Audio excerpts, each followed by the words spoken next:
Bienvenue dans ce nouvel épisode des Apéros Partage, le rendez-vous qui vous invite à plonger dans des conversations enrichissantes autour d'un verre. Je m'appelle Alexandra et je suis ravie de vous accueillir pour un nouveau moment convivial où les idées se mêlent et les horizons s'élargissent. Imaginez-vous confortablement installé dans un fauteuil, un verre à la main, prêt à embarquer pour un voyage intellectuel et émotionnel en compagnie d'Orlan et Eric, fondateurs de l'École de Soi, une association qui a pour but de partager les expériences et compréhensions de vie de chacun. Bonjour Orlan, bonjour Eric. On se retrouve pour la partie 3 sur les relations amoureuses. Salut Alex. 3 sur 15 donc. 3 sur je ne sais pas encore combien. Alors, finalement, est-ce qu'une relation de couple, ça sert à quelque chose? Je crois pas, non. Je pense que si t'enlèves le cul, c'est mort. Il n'y a plus rien, donc voilà, ça sert à rien. Mais bon. Le cul, la sexualité, tu veux dire? Oui, la lettre Q.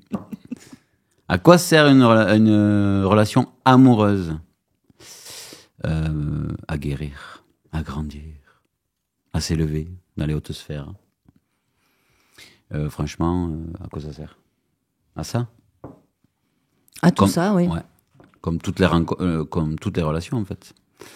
Dans un premier temps, elles servent à être mutuellement miroir pour aller voir ce qu'on n'ose pas aller voir, qui n'a jamais tué personne d'ailleurs. C'est plutôt le refus d'aller voir qui peut nous tuer, symboliquement ou pas. Et donc les relations nous boostent et nous poussent et nous obligent à aller voir toutes nos zones d'ombre que l'on ne veut pas voir. Et même les zones de lumière, c'est-à-dire que j'ai un super pouvoir et c'est peut-être Orlan qui va m'aider à le mettre en place parce que je n'ose pas, parce qu'il y a de la dévalorisation ou autre chose dans mon passé. Voilà, je ne dirai pas un mot de plus sur ce sujet. Moi, et toi, en Orlan? plus, vous l'avez évoqué lors des précédents. Moi, ce qui me vient, c'est l'idée de couple, ça a démarré avec l'idée de couple, et après, je dirais relation amoureuse, mais l'idée de couple, c'est le couple de soi avec soi-même. C'est le couple mes zones d'ombre, mes zones de lumière, mon conscient, mon inconscient, ma gauche, ma droite, mon yin, mon yang. On est dans un monde duel. Donc, d'être en la plus belle des relations amoureuses, c'est moi avec moi-même. Et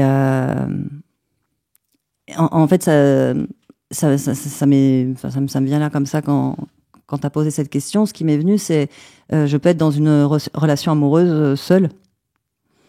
C'est pour ça que d'ailleurs, toi, tu es reparti sur l'amour et non pas le couple. Je peux être très en paix en étant toute seule. C'est pas.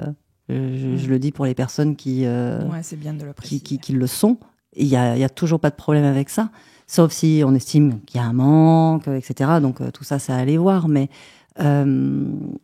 on peut être en complétude avec soi, et du coup, l'extérieur ne représente plus que des relations amoureuses. C'est-à-dire que moi, j'aspire à ça, en tout cas, d'être en amour pour tous les gens qui m'entourent, d'être dans une relation amoureuse avec eux, c'est-à-dire une relation où il n'y a pas de conditions. L'autre a le droit d'être ce qu'il est. Alors, des fois, c'est ma joie, des fois, c'est pas ma joie. Généralement, je m'entoure que de gens qui m'inspirent ma joie. Mais tout le monde, une relation amoureuse avec quelqu'un, c'est ça, en fait, pour moi. C'est de l'aimer inconditionnellement. S'il n'arrive pas à passer ça, c'est parce qu'il peut pas, que pour l'instant, il n'y arrive pas. Et de tomber en amour dans cette relation-là en n'ayant aucune attente qu'il y arrive ou qu'il n'y arrive pas, par exemple. Donc voilà. Et après, dans le couple, c'est exactement ce qui a été dit. Parce que c'est vrai qu'on dit tout le temps, en effet miroir, ça vient m'appuyer sur mes plus grandes parts d'ombre. Donc évidemment, c'est ce qui va me permettre de me libérer. Donc c'est ma voie de guérison.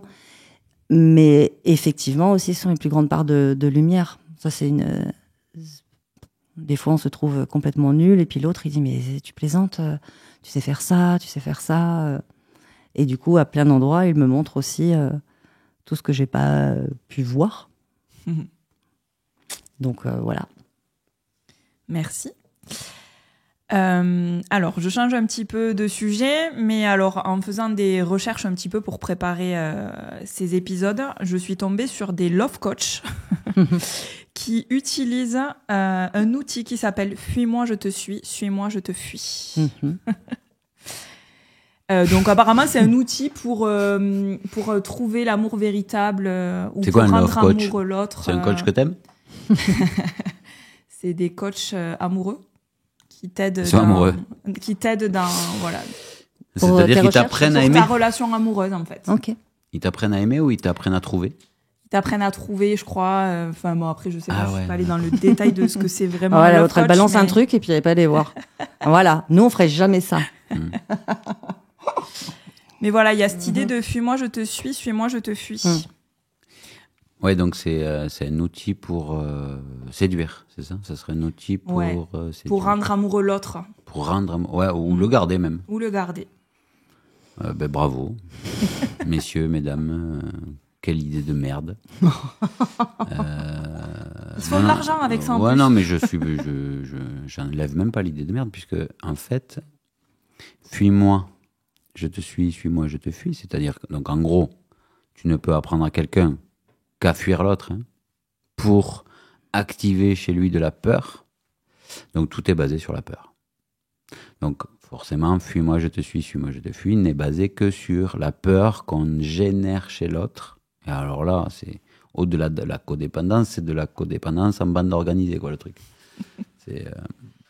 Mais bon, voilà, après, comme toute chose, ça a sa place dans l'expérience humaine.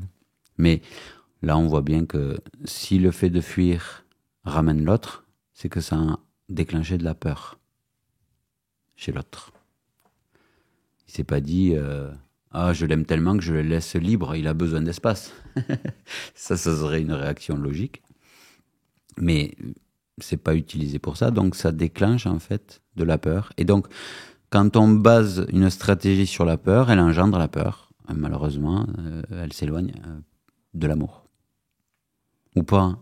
On n'est Mais- pas en train de dire que les coachs, parce qu'on sait même pas de quoi on parle, hein. Non, C'est non. surtout au niveau de la phrase, Oui, quoi. c'est ça. Ouais. Et oui, c'est ce que j'allais dire, c'est que là, les coachs l'utilisent, enfin, en tout cas, ceux que j'ai vus l'utilisent en mode, c'est un outil, mais ça, on peut le faire aussi de manière inconsciente. Oui, au-delà des coachs. Il y a une espèce de... C'est vrai que ça se dit. On entend Ouais. ça. Les jeunes, ils se disent wesh. Tu vas voir. Alors moi, c'est vraiment, ça va plus loin, c'est vraiment de manière inconsciente. Dès que l'autre s'intéresse un peu, je fuis, et puis dès qu'il se désintéresse un peu de moi, je reviens. Il y a ce truc-là, moi, que j'entends derrière. Alors, Derrière il y a- cette phrase. Il y a d'autres programmes inconscients derrière aussi.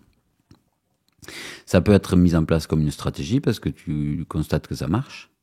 Mais là, je reviens sur l'idée que, en fait, si ça marche, c'est que la relation est basée sur la peur que l'autre ressent d'être seul ou de te perdre. Et donc, les deux jouent de peur, en fait. Donc, forcément, ça amène pas de la liberté ni de l'amour. Mais après, tu peux faire ça plus ou moins consciemment. Voilà. Tu fais ça inconsciemment. C'est-à-dire que dès qu'on s'approche de toi, tu fuis. Là, ça peut être clairement un programme inconscient chez toi. Je n'ai pas le droit à être aimé. La dernière fois que j'ai été aimé, j'ai été humilié ou trahi ou abandonné salement. Et donc là, c'est un programme inconscient qui surréagit et qui te fait fuir. On ne parle plus du coup d'une stratégie mise en place pour essayer de maintenir l'autre dans la peur et dans la relation.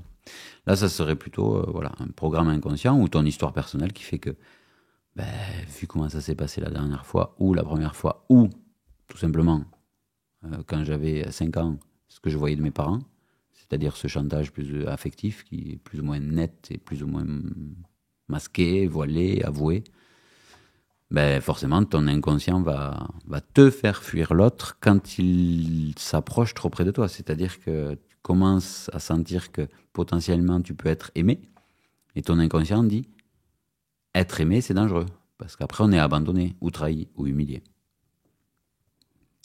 Voilà, je me répète, mais c'est important pour ceux qui ont besoin que je me répète.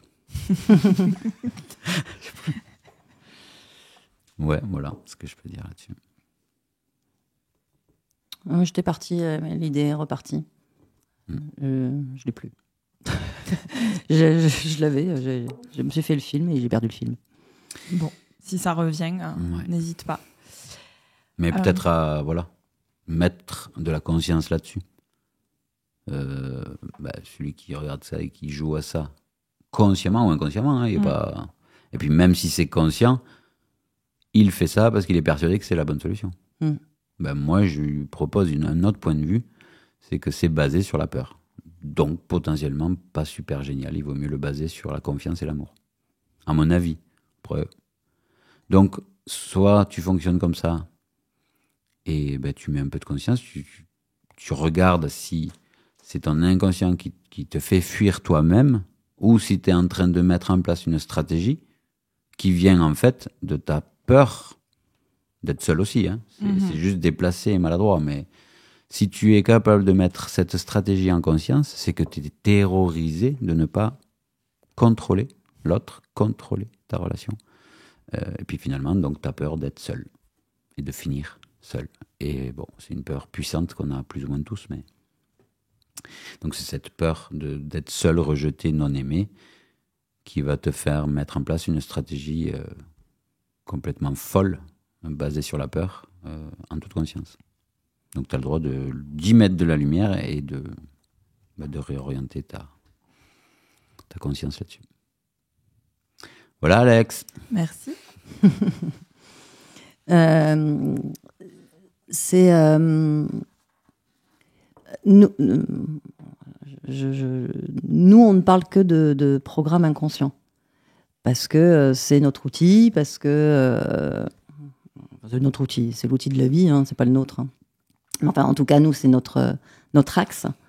C'est-à-dire que j'ai beau aller faire tous les stages de développement personnel, essayer de comprendre, essayer de mettre en place une stratégie, quoi que je fasse, si j'ai une petite fille à l'intérieur de moi qui a 4 ans et à qui on a dit qu'elle n'était pas aimable, parce qu'elle était trop, pas assez, on préférait sa sœur, enfin qu'importe, elle peut aller faire 20 ans de stage et de thérapie, hein. Elle peut passer par n'importe quel coach, hypno, elle peut tout faire.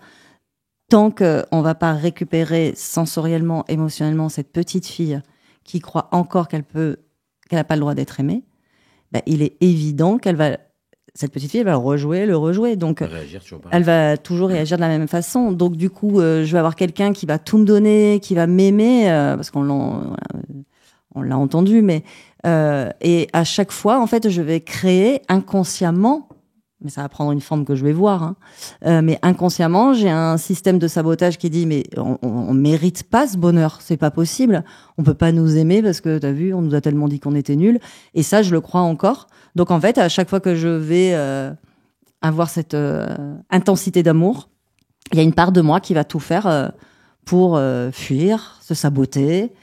Et quand l'autre, je vais voir que je le perds, ben, je vais avoir envie d'y retourner parce que ça crée aussi de l'intensité. Ça peut aussi créer ça. Ou la peur de perdre le prince. Enfin, mais tant qu'on ne va pas chercher cette petite fille qui a créé par protection pour moi un système de sabotage, on tourne en rond. Ouais, on restera là-dedans, quoi. Oui. Ouais. D'accord.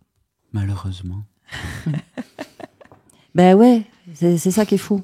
C'est que on entend mais j'étais bien et j'ai pas compris et voilà et en fait je l'ai trompé ou je suis partie ou oh finalement ça allait pas mais finalement j'ai perdu. Enfin, de toute façon on choisit pas et toute relation quelle forme qu'elle est aujourd'hui actuellement avec la personne avec qui vous êtes, c'est une relation où il y a encore à apprendre, sinon elle y serait plus, elle serait terminée. Mais elle est pas à apprendre dans la relation, elle est à apprendre sur soi. Elle est à apprendre de quelle est la part de moi qui reste, quelle est la part de moi qui veut partir. C'est ça, c'est pas pourquoi l'autre fait ça ou pourquoi je réagis comme ça. C'est comme on s'adresserait à un enfant de 4 ans, effectivement, qui à l'intérieur de moi croit encore ne pas mériter l'amour. Et c'est ça qui va débugger. C'est pas à la grande qu'on s'adresse. La grande, elle va aller faire de la danse-thérapie, elle va aller faire des stages, elle va aller tout faire. Hein. Mais il y a toujours cette petite qui est en PLS à l'intérieur du cœur. Et elle, à chaque fois qu'elle va rencontrer une relation juste parfaite, elle peut la saboter par peur, par contrat de fidélité avec celui qui a dit que la première fois qu'elle était moche, et puis elle y croit encore. Enfin, et toute l'histoire qui va avec, quoi. Dans ma tête, j'ai une petite manif avec plein d'enfants. Récupérons nos petites filles. Ouais, mais c'est ça. L'image qu'avait pris Eric, il dit en fait, c'est un enfant de 4 ans qui tire la manche Jusqu'à ce que tu regarde, le vois. regarde. Et puis toi, tu prends jamais une seconde pour le regarder. Et puis un jour, tu fais, ok, allez, montre-moi ton dessin. C'est exactement ça. Et c'est pour ça qu'à chaque fois, le tips que l'on donne, c'est, tu vois, quand tu dis ça, il y a une part de moi qui s'est sentie comme ça. Et mon job, c'est d'aller accueillir cette part de moi. C'est que ça, d'aller voir, d'aller rassurer comme on rassurait un enfant qui est au fond d'une cave, quoi. Ce que vous dites souvent aussi, c'est pas pourquoi, mais pour qui. Oui, qui fait ça. Et vraiment, le premier tip, c'est se désidentifier, c'est-à-dire de vraiment enlever le jeu. Même dans la relation, le jeu et le tu. Tu aurais pas dû me parler comme ça. C'est pas pareil que quand tu m'as parlé comme ça, il y a une part de moi, elle t'aurait brûlé. Déjà là, il y a un endroit où je ne suis plus collée à l'histoire. C'est-à-dire que je peux avoir une action dessus. Je suis pas celle qui s'active à chaque fois. Et ça peut m'énerver. Je peux passer en mode survie. Et voilà, tu dis n'importe quoi et puis l'envoyer chier. Et une fois que ça s'apaise, c'est-à-dire que je reviens dans mon corps en fait, que ça devient acceptable pour mon système, c'est quand t'as dit ça en fait, ça m'a rappelé mon père, ça m'a rappelé ma mère. Et là, c'est la vraie histoire. Ça n'a plus rien à voir avec lui. Donc je me désidentifie de lui, de ce qu'il peut me reprocher. S'il me dit demain, Orlane, tu es nul, et que ça m'active, que ça m'énerve, c'est qu'il y a une petite fille qui a 4 ans qui croit encore qu'elle aurait pu mieux faire. Tu disais... Oui, je suis partie un peu partout, non ? Ouais. Tu as fait un feu d'artifice. Et oui, j'ai vu les petites filles d'Alex, je suis partie avec elles. Voilà. Mais je voulais m'adresser à toutes. À un moment, tu dis... si la relation est encore là, c'est qu'il y a des trucs à s'apprendre et que sinon elle serait terminée. Bon, c'est le côté confrontant de la relation qui serait terminée, je précise pour les gens. Orlane le sait, mais voilà. Donc le côté confrontant de la relation serait terminé parce qu'il n'y a plus rien à se montrer en miroir. Et là, on rentre dans une relation saine où 2 êtres libres choisissent de regarder dans la même direction et de faire des projets, mais en tout cas, voilà, ils vivent ensemble, mais ils se laissent libres. Avant ça, c'est une phase de guérison mutuelle. Juste pour préciser ça. Parfait. On enchaîne. On enchaîne avec un autre phénomène auquel on assiste là chez les jeunes, et même chez les moins jeunes, je pense. Les aurores boréales. On n'est pas sex friends, mais on n'est pas en couple. Oui. Que pensez-vous c'est chelou, hein. Ouais. C'est vraiment chelou, hein. C'est-à-dire qu'on fait tout comme un couple, mais surtout, on met pas le mot couple dessus, quoi. Je pense qu'ils ont tout compris. Sincèrement, si on enlève les stéréotypes et les étiquettes de ce que devrait être une relation, tout le monde est libre de faire absolument ce qu'il veut. Toujours pareil, parce qu'il y en a qui se jettent dessus, mais si les deux sont respectés, ils se respectent, hein, bien sûr. Donc, pourquoi pas, quoi. On le voit de plus en plus, effectivement, chacun chez soi, on se voit quand on a envie, quand on n'a pas envie, il y a de la sexualité, des fois pas, des fois oui, des fois c'est exclusif, en fait, c'est juste l'évolution de la conscience humaine qui s'autorise des choses auxquelles on n'avait pas le droit il y a quelques dizaines d'années, et que surtout, les dogmes bien profonds nous priver de toute cette créativité, en fait. C'est juste la liberté de créer sa relation unique. Il n'y a pas... Être en couple, ça veut rien dire. Voilà, chacun fait sa définition. Malheureusement, peut-être que Larousse, il en a fait une et c'est débile. Parce qu'il il en fallait une, donc il l'a fait. Mais... C'était le petit Robert. Voilà, c'est le petit Robert. Et Paul c'est Robert et Paul qui étaient en couple et qui ont décidé de faire la définition. Bon. Donc, génial. On n'est pas sex friend, on n'est pas en couple, on est quoi, en fait? On vit au jour le jour, on profite à fond de notre relation, on se promet rien, mais c'est la relation ultime, c'est génial. Enfin, je veux dire, continuer à créer de la nouveauté dans les formes de relations possibles. Tout est possible, en fait. Tant que les deux ils trouvent leur compte, ça roule. Et souvent, on se fait choper malheureusement par ce putain d'inconscient collectif qui fait que maintenant on pourra vivre ensemble. Bon, en plus il y a de loyer, puis un peu moins cher, et puis ma mère elle arrêterait de me faire sentir que je suis seul. Et puis l'autre il dit il est bien, et t'as toujours pas de famille, et t'as toujours pas de... Voilà, toute cette pression là, c'est ça qui fout le bordel, parce que il n'y a pas un seul des milliards de dieux qui existent dans cet univers qui a dit qu'il fallait vivre dans la même maison. Chacun a la sienne, donc ça veut dire qu'on a le droit à tout. Et en même temps, ça peut être... excusez-moi. Quoi? On vit ensemble. Tes propos, je crois. Non, mais c'est pour pour ceux qui nous écoutent. Si pour vivre, on vit ensemble depuis plus de 15 ans, c'est parce que c'est très joyeux pour nous. Tout simplement parce que on est libre de faire ce qu'on veut quand on veut, parce qu'on s'est guéri de beaucoup de choses, etc. Donc l'idée c'est pas non plus comment dire ça. Il n'y a pas de forme. Un couple, effectivement, ça veut rien dire, et il peut prendre une multitude de formes. Et y compris habiter avec son conjoint. C'est là un peu exclu. Rien n'est exclu. Quoi. Voilà, rien n'est exclu. Mais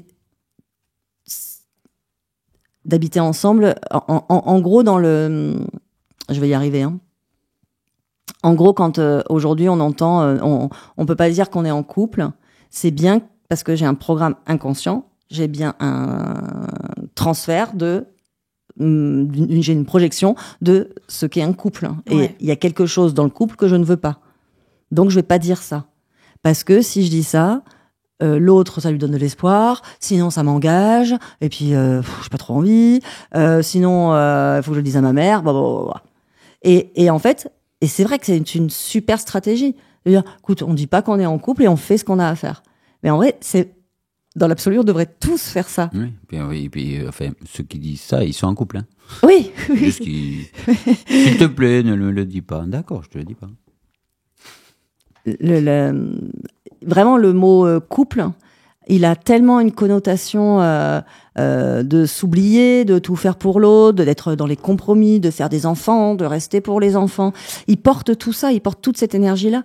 Donc, tous les jeunes aujourd'hui, ou beaucoup en tout cas, qui disent on est ensemble, mais on verra demain, bien joué, quoi. Parce que de toute façon, pour moi, c'est ça un couple. De toute façon, tu verras demain. Parce que de toute façon, tu verras demain. Donc, c'est génial, mais c'est vraiment pour mettre une stratégie, en fait, de soi avec soi. Et c'est super. Moi, je trouve ça génial. Je trouve que c'est une très bonne idée. Voilà. Pas de limite, pas de jugement. Et surtout, en fait, le maximum d'étiquettes à la poubelle. Qu'est-ce que c'est un couple? Chacun a la sienne. Et donc, s'il y a un des seuls trucs de la liste de courses du couple idéal qu'on a dans l'inconscient qui nous fait peur, on ne se mettrait pas en couple. Mais ça, parce qu'on on fait des amalgames et des lois de cause et effet juste sur du vocabulaire. Ouais. Et ça, c'est les programmes inconscients, tout craché. Ça, c'est bien leur signature. Hein. Je les reconnais là. Non, parce qu'après, dans ce que j'ai entendu par rapport à ça, c'est que ça, le fait qu'il n'y ait pas l'étiquette couple, en fait, ça crée énormément de frustration, en fait. Pour l'un des deux, peut-être, c'est ça? Ouais, souvent, chez l'un des deux, c'est ok, du coup, ça m'empêche de me projeter, de faire des projets, voilà. Donc, c'est vrai que dans ce que j'entends en cabinet ou dans les témoignages que j'ai pu lire, c'est souvent ça. Mais c'est l'étiquette qui crée le... Oui. Pour les deux. Il y en a un qui dit non, pas en couple. Quand même, comment on va faire alors? Parce que la liste de concepts qu'il y a sous le mot couple, déjà, elle n'est pas la même. Et chacun a un mot qui clignote en rouge, ça, surtout pas. Et l'autre qui dit il clignote en rouge parce que pour que je sois aimé de ma mère, il faut surtout que je devienne papa là. Tu vois, donc, mais il suffit d'aller juste voir ça en 5 minutes, mais même entre vous n'avez pas besoin d'un accompagnant ou d'une personne qui... Juste posez-vous sur la notion de qu'est-ce qu'un couple, qu'est-ce que t'en attends, qu'est-ce qui te fait peur là-dedans, et vous inventez un mot, le Boudishkuma, et vous êtes en Boudishkuma, et vous avez enlevé ce qui vous fait peur, vous avez ajouté vos besoins dedans, et c'est parfait. En fait, c'est toujours pareil. Si y en a un des deux qui est pas d'accord, et voilà, moi j'aurais voulu plus. Donc là, elle est plus dans l'amour, elle est dans l'attachement, c'est-à-dire la peur de le perdre. Très souvent, c'est ce qu'il va y avoir derrière. Et c'est ça qu'elle doit aller voir de qu'est-ce qu'elle perd si elle perd cette relation chez elle, avec quoi il partirait, qu'est-ce qui lui manquerait, etc. Parce que l'amour n'a pas de condition. Ça veut dire que si je suis avec quelqu'un et qui me dit mais non, mais moi je veux pas être en couple, ou je le prends comme il est, ou je le prends pas. J'essaye pas de le modifier. Mais j'essaye pas de le modifier, de le changer, de le convaincre que c'est bien. En fait, c'est pas ma joie parce que moi, dans ma projection, c'est faire des projets ensemble et je pense que si on n'est pas en couple, on peut pas les faire. Et donc, c'est peut-être moins douloureux pour elle d'arrêter la relation ou alors de la continuer, mais en toute conscience. Tu vois, s'il y en a un des deux qui est frustré, parce que si je tombe sur quelqu'un où moi j'ai envie d'être en couple, c'est-à-dire dans ma projection pour le valider avec mon schéma de vie, si moi évidemment, je vais tomber sur quelqu'un qui est parfait pour moi et qui, lui, ne va pas vouloir du couple. Parce qu'il va me renvoyer à ma projection du couple. Et voilà, il m'aime pas assez, il a pas les couilles pour partir, il a pas gna. Tu vois, ça va me raconter toute une histoire de croire que je suis moins aimée parce qu'il est pas d'accord avec le terme en plus. Hein. On n'est même pas dans autre chose, quoi. Ok. Merci. Je sais pas si ça a répondu, mais ça a dit ça en tout cas. Ça a dit ça. Parlons de l'arrivée d'un enfant dans un couple. Ne faites pas cette erreur. Je déconne, ça va. Enfin, je déconne à moitié, mais je déconne. Ouais. Alors là, pour le coup, c'est vrai que là, on peut y passer 4 heures, quoi. Oui. Parce que ça fout un bordel, le machin. Avec une quantité astronomique de programmes inconscients qui émergent, qui pop chaque jour un peu plus, suivant le degré d'autonomie du Gremlins. Hein. Et donc, ouais, c'est un très vaste sujet. Si j'essaye de le résumer rapidement, le piège absolu, c'est que la femme qui devient mère ne retrouve plus jamais son statut de femme.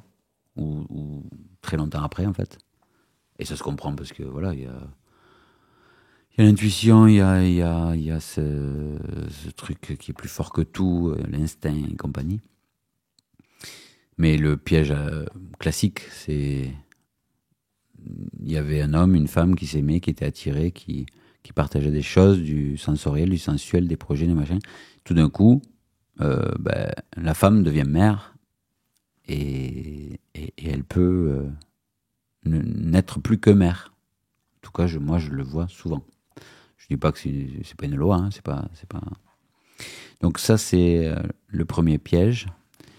Et ensuite, peut-être deuxième piège, comme si le fait de devenir parent nous propulsait dans une fonction d'adulte sérieux et responsable, qui fait qu'on a tendance à encore plus lâcher nos vieux rêves, notre folie, nos activités, nos passions, nos machins de bidule. Comme si ce truc de devenir parent éteignait énormément de choses. Alors, c'est pas lui qui l'éteint, hein, mais c'est l'inconscient collectif sur le sujet, et tout ce qu'on a entendu. Et voilà, maintenant t'es papa, il faut être truc, et toi t'es maman, maintenant c'est... La vie c'est fini, maintenant il faut être sérieux, il faut assurer, t'es papa maintenant, tu peux plus faire ça, tu peux plus sauter l'élastique, tu peux plus rien faire quand t'es papa en fait. Hein. Voilà. C'est ce qu'on entend. Et donc voilà, de mon point de vue, l'arrivée d'un enfant dans un couple, c'est voilà, les deux pièges, c'est ça, c'est peut-être s'oublier. Bon, enfin, le fait que la femme devienne plus que mère, ça veut dire que l'homme devient plus que de la merde, je pense. Il fait je fais quoi moi, j'étais en couple, il n'y a plus personne. Et en plus, il y a un Gremlins. Et je suis pas câblé pour ça. Ça, c'est encore notre sujet, mais arrêtons de se faire croire, nous les hommes, qu'on est câblés comme les femmes. C'est pas vrai, ça marche pas pareil. C'est pas la même intuition, c'est pas le même. Déjà, c'est pas la même relation parce que ça fait 9 mois qu'ils se côtoient, les asticots là. Et donc voilà. Je m'arrête là. Je laisse la place à Orlan. Non, mais c'est les deux plus gros pièges. Et puis, Le troisième qui arrive fréquemment, c'est l'arrêt de la sexualité ou une sexualité, voilà, où il y a pas mal de programmes qui reviennent. Mais oui, le plus gros piège, effectivement, ils ont été dit. Là, évidemment, on s'adresse uniquement à ceux pour qui ça a été bouleversant, l'arrivée. Bien sûr. Il y a eu un souci dans le couple. Ceux qui n'en ont pas, n'écoutez pas ça. Vous n'en avez pas besoin. Vous pouvez rire. Vous pouvez même rire. Mais oui, l'arrivée d'un enfant, bah oui, on vit à 2 et d'un coup, on vit à 3. C'est même... ça me renvoie à plus tard, quand on est 3 et qu'en fait, l'enfant devient un adulte dans la maison.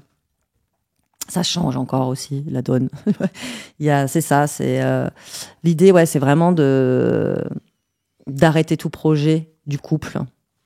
Alors, il est évident qu'il y a un stand-by, il est évident, mais quand Eric a démarré en disant mais c'est vraiment tout un bordel, parce que oui, en fait, c'est-à-dire que toutes les fois où j'ai jugé ma mère en tant que mauvaise mère, paf, ça, là, je me le prendre direct.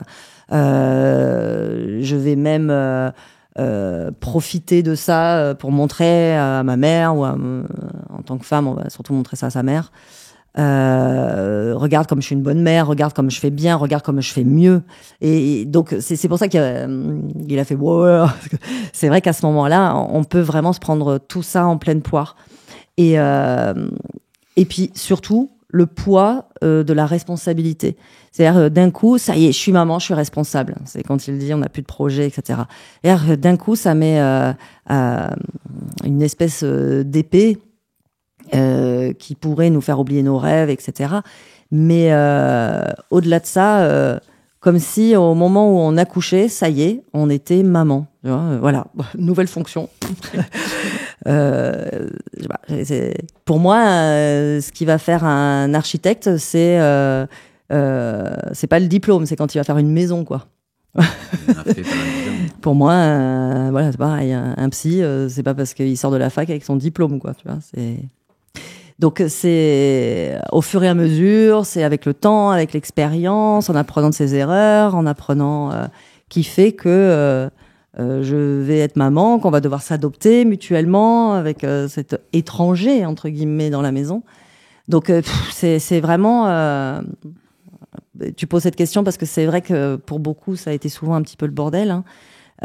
Puis ça dépend de l'âge, et puis ça dépend de la famille. Enfin bon, c'est tellement énorme. Mais à la base, ouais, c'est un espèce d'accélérateur de blessures, quoi. Alors, c'est à la même échelle, comme nous, on prône toujours l'équilibre, à la même échelle de cette super puissance de lumière, de cette arrivée d'un enfant qui est juste magnifique, fabuleux, de voir cette vie-là, c'est trop, trop beau, quoi. Ben, en fait, à la même échelle, tu te prends la même puissance de blessure, quoi. C'est à peu près comme ça que ça marche. Tu prends 100% de joie et 100%... Tu regardes les yeux de ton fils ou de ta fille, qui est un être totalement désidentifié, qui n'a pas d'ego, qui n'a pas de dissociation, qui est juste là en train de vivre. Et en fait, inconsciemment, tout le monde sait inconsciemment, et certains inconsciemment, que le seul but, le seul délire à faire sur cette terre, c'est de retourner à ce qu'on voit chez nos enfants, là, dans les yeux, quand ils n'ont toujours pas d'ego. C'est-à-dire à retrouver à cet état de paix absolu et naturel qui fait qu'en fait, ils goûtent la vie sans rien en attendre, sans projection vers le futur, sans avoir une notion de passé. Ils n'ont rien, en fait. Ils vivent l'instant présent. Et en fait, inconsciemment, même quelqu'un qui n'a jamais entendu ce concept, c'est ça qu'il cherche. Donc, c'est bouleversant. Tu vois ton but ultime de ta vie, même de tes vies pour certains, parce que ça dépend des croyances, et tu te dis, mais je fais quoi avec ça ? Je sais qu'il faut que je retourne là, j'ai une intuition qu'il faut que je retourne à cet état de paix, et c'est pour ça qu'on est tous comme des il est mignon. Ça nous bouleverse parce qu'en fait, il est 1000 fois plus en paix que nous, et nous, on lui parle comme s'il était débile. Voilà, c'est plutôt l'inverse, en fait, ce sont nos maîtres, ils nous foudroient de l'intérieur, parce que on est tellement loin de cet état de paix que ça fait remonter, en fait, tous nos vieux dossiers qui se disent, bon, maintenant, là, c'est l'heure, on va le nettoyer, tout le bordel, on va arrêter de les fuir, on va se les manger, on va manger des wagons de larmes, ou pas d'ailleurs, hein, c'est pas nécessaire, mais c'est souvent ce que ça raconte. Et puis, finalement, on va essayer de retourner à cet état extraordinaire qu'on voit là, pendant souvent 2 ans, sous le nez. Et voilà, c'est ça qui est, je pense, très Ça donne presque bouleversant. envie d'en faire. Hein. Ouais, Presque, mais- je dis. presque, ouais.